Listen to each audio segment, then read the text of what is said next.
হায় ভগবান, সারাদিন হাড় ভাঙা খাটুনি, তবু সংসার চলে না।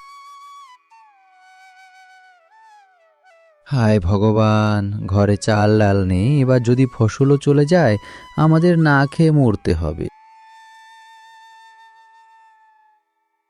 এই করিম, অর্ধেক ধান আমার, না দিলে জমি কেড়ে নেবে এবার।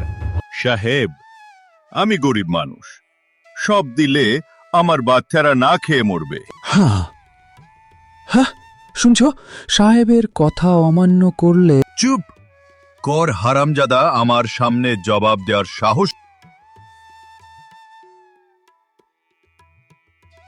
মা, ভাত কেন এত কম দিলে?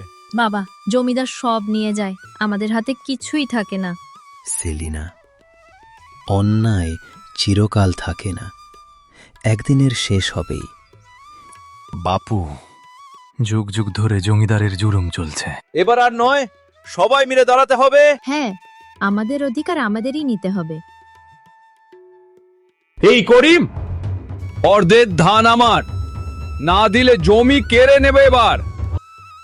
না জমিদার, এই ধান আমি ফলিয়েছি, আমাদের পেটে না দিলে আপনার ভাতও হজম হবে না। অত্যাচার আর নয়, জমি চাষির ধান চাষি। সাহেব, এত লোক একসাথে, এদের সঙ্গে লাগা ঠিক হবে না।